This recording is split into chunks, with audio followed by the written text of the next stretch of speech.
Gary Pollard is an attorney, and Gary Pollard is a member of the Legal and Compliance Committee. He has every single card that's been turned in, but I'm seeing cards, I don't see Rich Danto. There are cards, people that will be coming to the end of the road. Pass the cards to the outboard aisle. So the first three questions relate to voting. There have been a lot of questions about making sure our delegate votes the way we want. How is that assured? The same way that I just answered, I do think this question has been answered. Let me go through real quickly, one more time. There are directed votes. If you turn in a ballot with those four questions checked yes or no, you sign it, you date it, they must vote that way. Second way is if you don't vote, they can either vote the way they feel, or they can vote by the percentage of the rest of the votes in their district. Next question. Is the vote on repurposing, quote, all or nothing, end quote? Were there three questions that related to the first question? There were three voting questions. Okay, and is this the second one? Yes. Okay, I'm sorry. Thank you. Go ahead. Why can't we break it up into separate projects? Good question. When we first started this project, we asked them to give it to us as a two-phase project. Let us have it if we did just say half of this project and then come back later and do the other half of the project. First of all, there's an incremental cost increase. But more importantly was the disruption to the clubhouse. We are going to impact, we have weddings booked into 18 right now. Lots of weddings, actually. It looks like we're going to have a much better year in 18 than we had in 17. But the disruption to the clubhouse made this a business decision that says we want to get in and get out as quickly as we can and disrupt the clubhouse less than we were. Third question related to voting. For people who will not be here in November, will we get absentee ballots in time, or how will this work? The best way to do that is to email your delegate. Well, actually, the best way to do it is to get with your delegate right now before you leave if you're still here, because they should have emailed those ballots to you now, print it off, execute it, and get it to your delegate. Or, if you get out of town and haven't done that, email back to your delegate, yes, yes, yes, and yes, just hypothetically, to the four questions that you're asking. The next two questions relate to the IRS. Should we resolve the alleged problem with the IRS before we embark on a major repurposing of the clubhouse? An independent tax attorney should be able to clear this up in a few billable hours. I think as Steve mentioned, all along we've been very confident in the tax positions we've taken. We've had the same individual prepare and file our tax returns for the last 6 years. None of those returns have resulted in a notice of audit or adjustment by the IRS. But finally the noise got so loud that a week ago Steve said, I've had enough. We're going to engage separate tax counsel to essentially audit our tax preparer. That process started that same day. The attorney was able to jump right onto the project, and last Friday he had been through all of the tax returns that had been filed. He had been through our CCRs, and he had done a fair amount of case study research himself. And at that stage he said, at best, I believe you can give the folks out there negative assurance that nothing has come to his attention that would indicate that the tax returns as filed are deficient, fraudulent, incomplete, and from his standpoint, his point of view, we are not facing in any way a significant unpaid tax liability related to membership income as computed under Revenue Ruling 70-604. I spoke with him today just to be sure that he was in the same place. He told me he was, and that we can expect his formal report in the next week or so. And so we will have that at least 3 weeks before you folks are asked to vote on whether to proceed or not.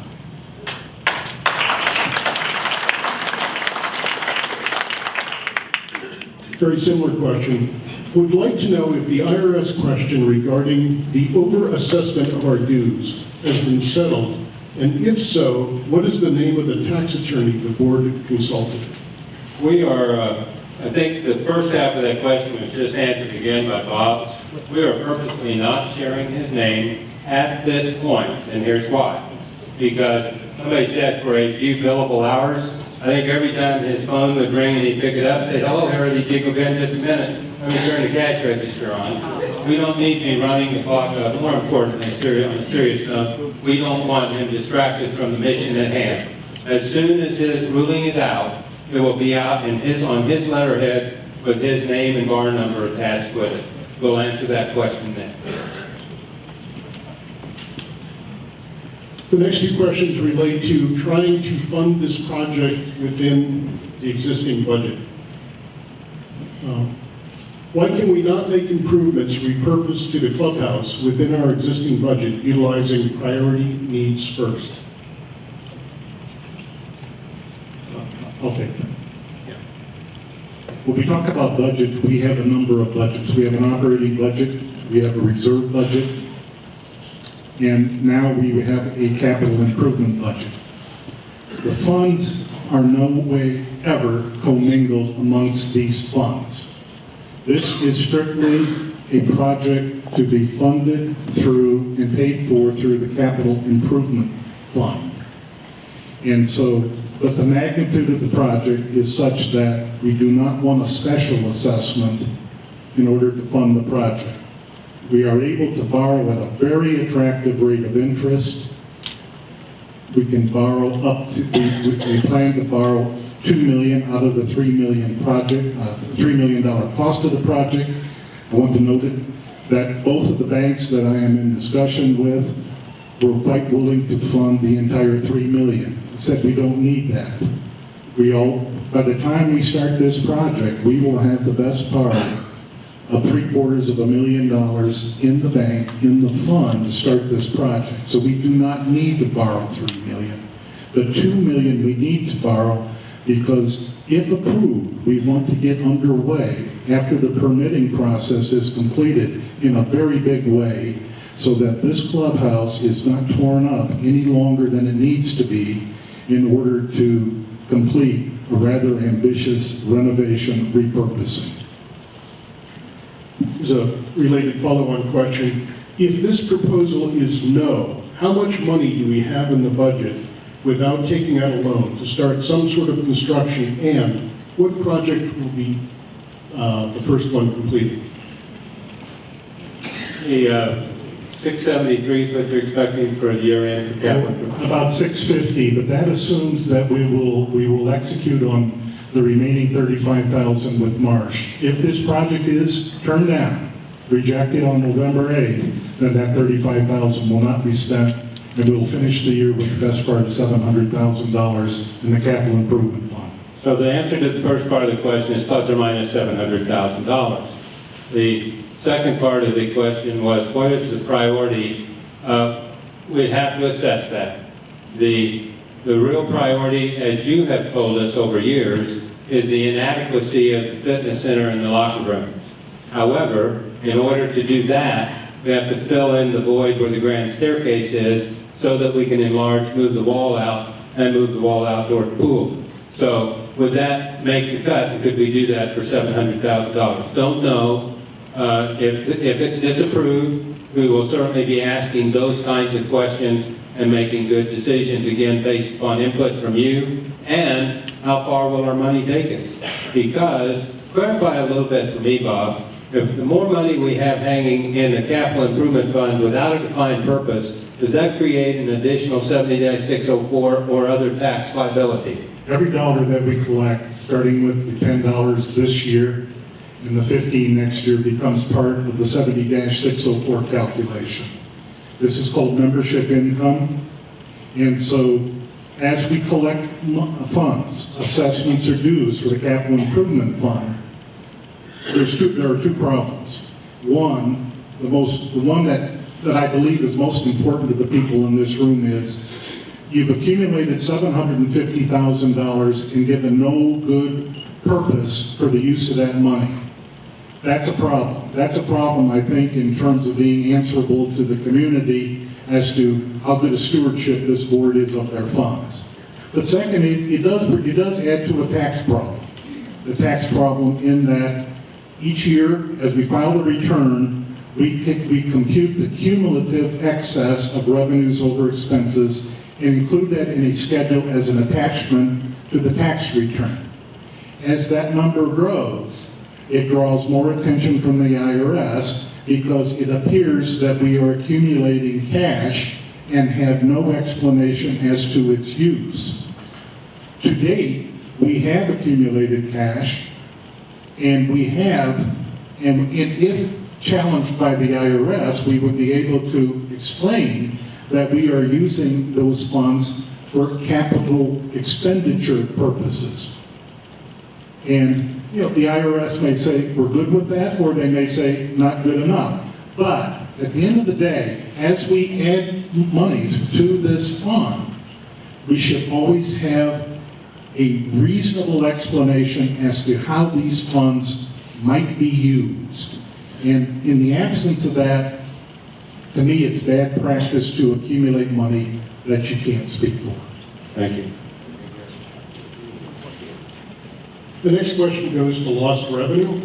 How much revenue will be lost if the repurpose proposal is approved, and how long will the clubhouse be closed during the repurpose? I don't know the answer to both questions. First of all, as I kind of speed bumped over, we have events already booked into 2018. Once we get with the construction manager and get a general contractor selected, then we'll start to look at what would be their schedule. We would match that up to what our schedule is. This thing may not start until October of next year if you approve it, so that we can maximize revenue through the summer, both golf and events, so that we can go into the fall or early winter and do it then when the revenue would be impacted the least.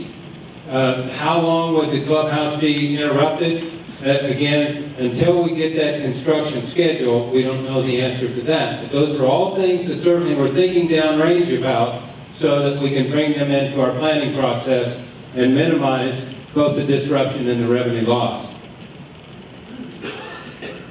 Next are 4 questions about the loan. Okay. Why can we not remove the $3 million ballot question from the budget vote and revisit the repurpose at a later time after all questions have been answered? I'm not sure I really even understand the question. First of all, it's a $2 million loan, not a $3 million loan. And don't know what the other questions are that are unanswered. And so our recommendation is that this is a project that we have defined, quantified, and analyzed from a cost perspective. And it's the unanimous recommendation of the men and women up here, our board of directors, the Traditions Board of Directors, and the Village's Board of Directors, that we recommend that you approve it now as we propose. So I'm sorry, I'm certainly not trying to evade your question. I'm not sure I understand it. Nor, again, it's a $2 million, not a $3 million loan. Am I correct in assuming that our $2 million loan will be paid over 30 years? Incorrect. It's 84 months, as it's been stipulated. That's 9 years. Correction, 7.5 years. And so it is not a 30-year loan. If so, at $5 a month and paid through our HEB dues each month, the debt will be paid off in 30 years. Okay, first of all, it'd be the $15 payment, not $5, and it would be plus the house closings that were in there, that roughly $80,000 a year to service the debt will be paid off in the 84 months. And next, true or false, if I sell my house in 5 years, this $5 a month increase will be passed on to the new owner? That is correct. As the rest of your HO fees at that point in time, your operation portion, your reserve portion, and your capital improvement portion, all that would be passed on to the new owner. Next question. I understand that a $5 per month additional assessment will be applied toward the debt service. Will the $5 per month dissipate once the debt has been fully paid? We have no idea what will be needed that far into the future. So we can't obligate future boards as to what they are going to be relative to that $15. Steve? Yeah. Steve, can you pull that slide back up that shows the 7-year period? I'm going to try and do this blindly.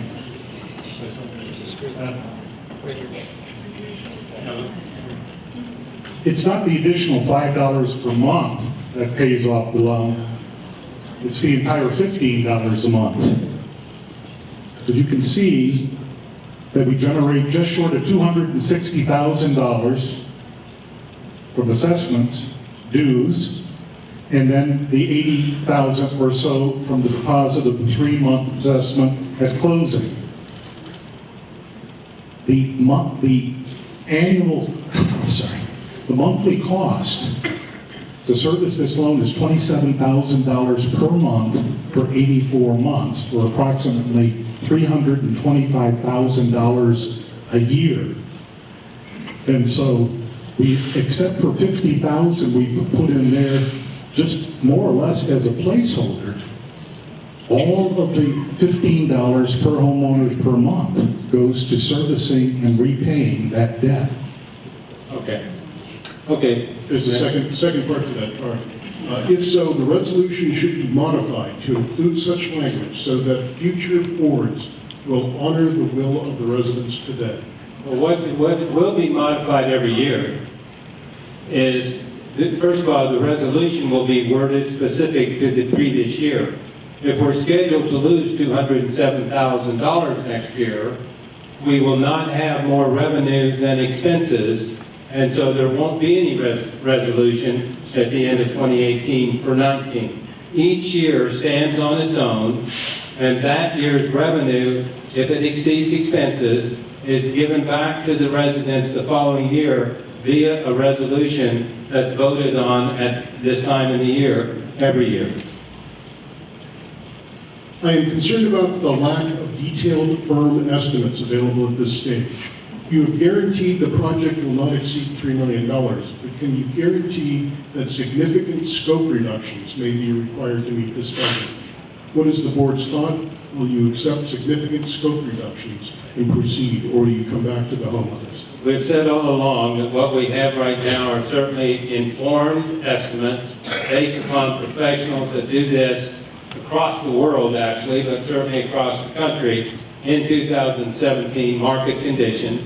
We believe that those are good working numbers.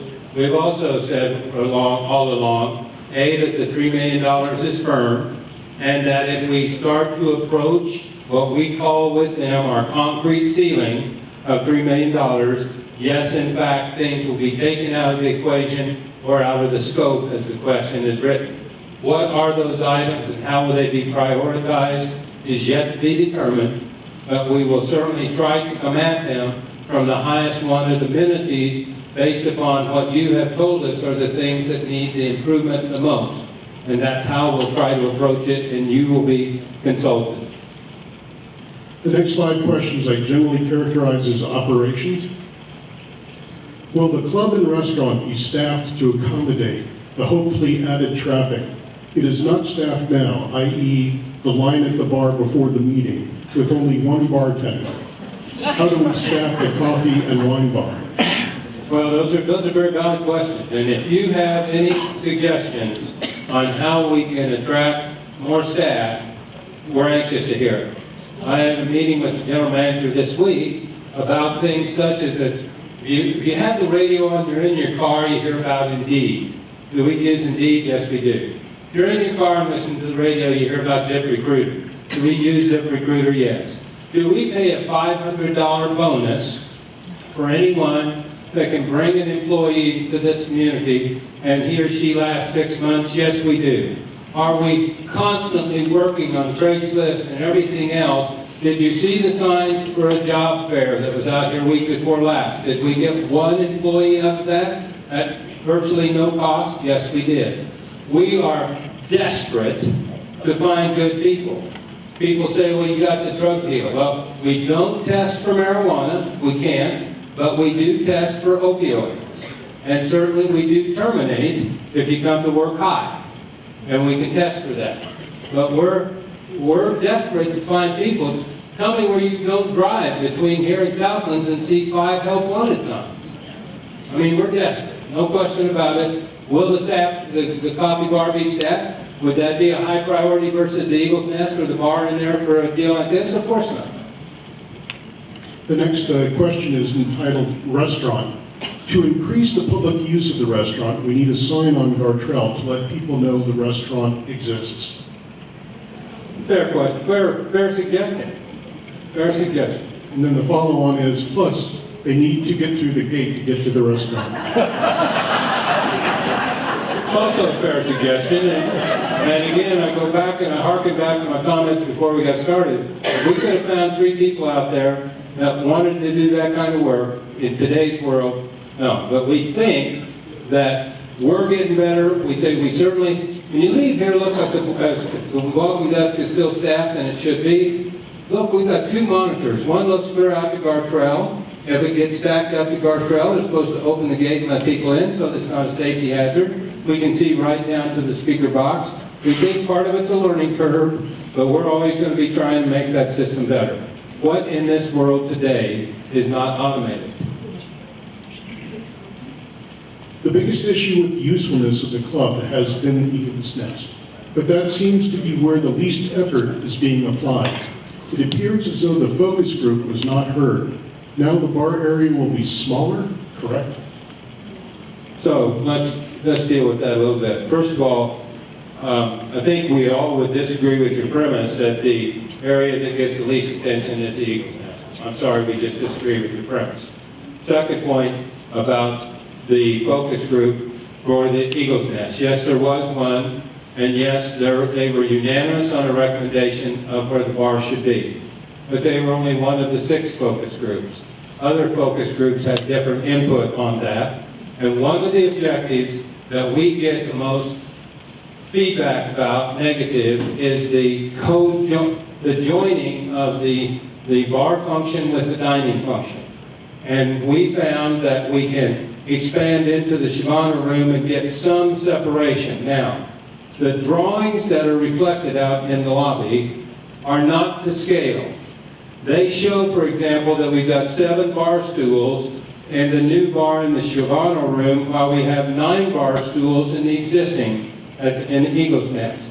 We're looking at, first of all, we would be able to have 9 as a minimum. We're now looking at a reconfiguration of into a horseshoe, perhaps to as many as 15 bar stools, as well as the number of tables that are depicted in there that we see that will be more than reflected in the drawing. So, yes, it's different, but when you take out that granite counter in there and so forth, we think that optically it will appear to be different square footage-wise, and we're going to do everything that we can to maximize it. But we are not saying, first of all, that you can't drink out in the Eagle's Nest and sit out and have, like the community table out by what's currently the fire pit, and have that same function today. We're just saying that we're trying to center the bar function offset from the Eagle's Nest to create some separation between those 2 functions. Why can we not include making the entire clubhouse ADA compliant? Don't know the answer to what that really means even, but I can tell you this, that we, as part of this project, we're going to be taking a very hard look at things about ADA compliance. I received a nice email today about someone that wants some recognition in that area. For example, a pool lift. You know, that's come up several times. Is that something in the soft cost that we can't look at? Of course we can. Will we be doing that to the degree possible? Yes, we will. To make this whole thing ADA compliant, I really don't even know what that means. But I can tell you that every aspect of it will be something that's in the component. What we can get out of that, I'm just not quite sure. Then the last question of the 17 that we received in advance. Will the patio area remain available to cigar smokers? To my knowledge, there's not been any discussion around that. Quite honestly, we'd like, I think. I don't know, I mean, there's some cigar smokers up here and golfers, but it seems to me if we could get the cigar smoking out on the patio off the pro shop would be better than those people that were dining out there. That's just a personal opinion. We have had no discussion about going tobacco-free for cigars outside. Wedding platform appears now to be an outdoor cafe area. Where are weddings held with the repurposing? We plan to expand the area behind the bocce court on that sod area overlooking the 18th green. We plan to enhance that, turn that into our outdoor event center is the answer to your question. Are any of the improvements designed to stem the losses in food and beverage? No. Does repurposing make more profit? Don't know that. We don't know. We don't know. If you're happier to go up to the Eagle's Nest because of the redesign, maybe. If you're excited about having your granddaughter's wedding outdoors instead of down by the fire pit, maybe. But we're doing this, remember what Bob said, everything about the amenities out here is residents first. I'll read this verbatim. What is OB's suggest increase revenue on HEB change? What is OB's? Suggest? Maybe what do they suggest? OB doesn't suggest. I mean, I'm not sure I understand your question, but the revenue, the cost of the homeowners' dues are, we try to get it to the budget line that we've talked about. For example, next year to lose $207,000. I really can't answer the question. Back to the IRS. You stated that the retention of surplus to reserve was in conflict with federal law. Is retention of surplus dues also in conflict with Kiowa regulation 33.3 surplus funds? Article 4, paragraph 13 of our CCRs is based on Kiowa, and it's almost verbatim with Colorado statute, which allows homeowner associations, the board, to retain excess of revenues over expenses.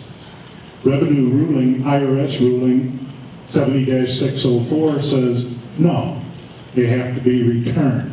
Revenue ruling 70-604 is a 2-paragraph ruling that was issued in 1970 for a condominium association, not a homeowners association.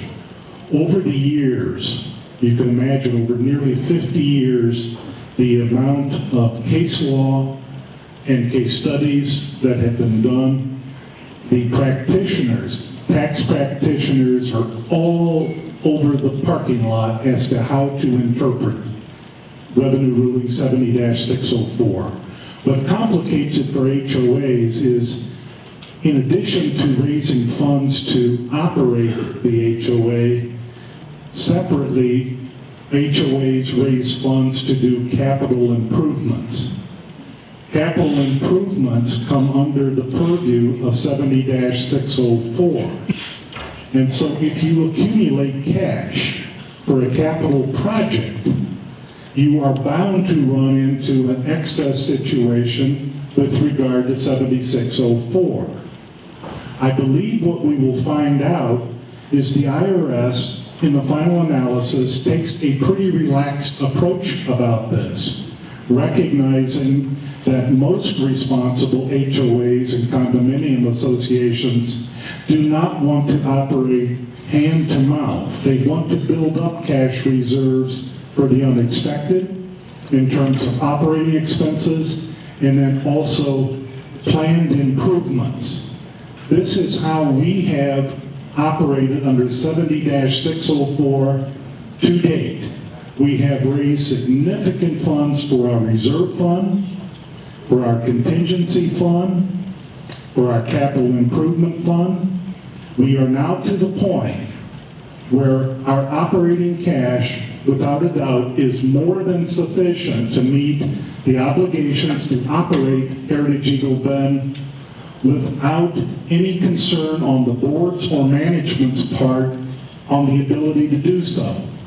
Having achieved that point, and there are many in this room who can remember when it was a dicey situation month to month, we now are in a position to say we have more than enough cash. We will follow the provisions of 70-604 and ask the homeowners if they would like a reduction in next year's assessment for operating purposes as a result of having accumulated what we consider to be an excess amount of cash.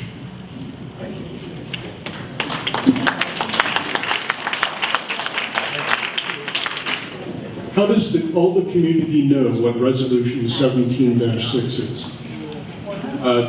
The delegates were given a copy of that in their packet, and I assume sent it on with your ballot questions. If you did not get that information, go to your delegates and ask them, or seek the information from Wendy Stouffer, our community manager, who's in the back of the room.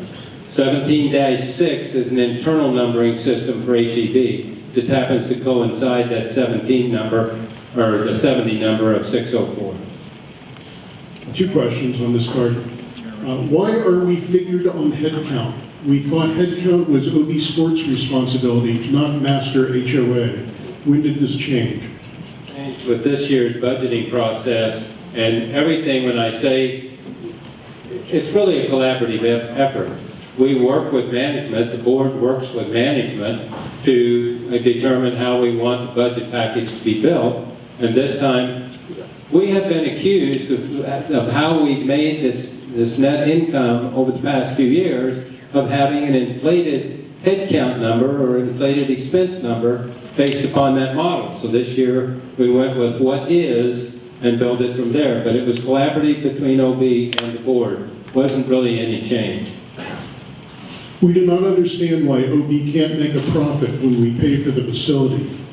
And that OB does not make a profit, why we paid $30 for 2 hamburgers, no alcohol involved. Okay. I think Bob answered that question in fairly good detail. OB is constricted on what they can do, both in the restaurant or food and beverage operation and the golf operation. We could turn this thing into a cash machine if you wanted to put residents second and the outside people first. And the hamburger reference, I'm not quite sure what to say, other than the fact that there is certainly tax and gratuity built into that. You go and get 2 hamburgers somewhere else without alcohol and factor in the tax and factor in a 20% tip, and we only do 18, and tell me what the bill is. Why are the delegates involved in the vote for the repurposing project? I mean, the problem with the people who do not vote. The problem with the people who do not vote. Delegate gets to vote as they want to. Not fair. Delegates vote for budget only. Vote should be homeowners only, not people who do not vote by delegates. Not for the same reasons. We agree with you that we wanted you to vote on 1 through 3. We do believe that the delegates will do what you ask them to do if you ask them to do it. That's the directed versus the discretionary balance. We are doing this because interpretation of the CC&Rs by our legal counsel, that's the only way that it could be done. We were locked into that based upon legal counsel's opinion. How do you guarantee that the board will not raise capital payment? We don't. I mean, we tell you what the budget is for this year. That's your guarantee. That's the budget. Next year, we'll tell you what the budget is going to be, just like last year, where we had it at $15 for capital improvement. We didn't have to find projects, so we came to you and we said, would you be okay if we lowered it by $5? It's not because you told us to do that. It's because we thought it was the right thing to do. Each year, we build the budget. And so we don't guarantee what future boards are going to do. We can't. 2-part question on voting. Who is counting the votes for the repurposing? Good question. The board, certainly Bob will be involved in that, and certainly Wendy Stouffer, our community manager, will be involved in that. And if there's a hint in there that we don't count legitimately, Certainly, we'd be open to having somebody look over our shoulder, but it's never been an issue in the past. You anticipated part two. Right, yeah, everybody, yeah, it is an open meeting. Can we have a nonpartisan to participate in the counting? Who do you want to nominate? The answer is, it's an open meeting, and you're certainly welcome to come and participate in with it. That's basically what I can say. Please elaborate on Resolution 17.6. Is that the reduction in operating costs that is included in the budget? Yes, it is. 17-604 is what's taking your budget, the operating portion of your budget, from $168 a month to $156. It's a $12 decrease based upon strictly 70-604. And to the person who got these typed in advance, thank you. Are there any tax consequences if the 70-604 resolution is turned down, and will it be at 15% or 30%? If the resolution is turned down, in other words, the community said, we will not adopt the resolution to return the excess of revenues over expenses, that income does not therefore become taxable. Because it's been put to a vote with the community, and that has been your decision. If the repurpose is turned down and the 7604 resolution is passed, will our dues go down by $12 a month? Yes. How can you say we need only $50,000 a year for the next 7 years in capital improvement, but have needed over $177,000 a year in the past? We don't. We said he indicated that 50,000 was a placeholder, just showing that that money was there. However, on the bottom line, he showed as much as 396 and as little as 114,000 on top of the 50,000. So on the low end, in a year, we would have roughly $165,000 available to use for capital improvement. Yes, Steve, Yes. Once again, the primary purpose of that schedule, and I believe it's still shown there, Yep. is to show you what's possible, what's feasible in terms of taking on a $3 million project, financing $2 million of it with a loan, with a term loan, that after a 12-month interest-only period is repaid over 84 months, and still have money left over to do $50,000 of a project of improvements per year. It's just to show you that it's possible. It doesn't seem like it's possible, but it is. There you go. Okay? Regarding food and beverage, why not contract with a restaurant chain such as Outback's or Landers? Well, you've just heard the general assessment of that. It's been explored in the past of bringing in other people. Let me tell you a story. There is a sister community of this place. It's called Heritage Todd Creek. They sold their restaurant, they sold their golf course, and they've got a clubhouse that looks exactly like this, and no way to make any money off of that clubhouse, because it's also handled through the people that they outsourced it to. We don't think that that's a good business decision. Why are we budgeting for a loss in 2018? What is the philosophy? You gotta take that up. If you think, as I indicated, the $12 per homeowner per month translates into foregone assessments or dues of about $208,000. If you were to add that back, we would have a break-even budget on approximately $6.9 million in revenue. And so it is solely that reduction, after we have calculated the cost, after we have budgeted the cost, to operate at the levels anticipated for next year with respect to food, beverage, golf, all of the costs to maintain the common elements here, administer the HOA, it translates into essentially a break-even proposition in total. To that, we add a reduction in assessments of $208,000, thereby creating the $208,000 deficiency of revenues over expenses next year.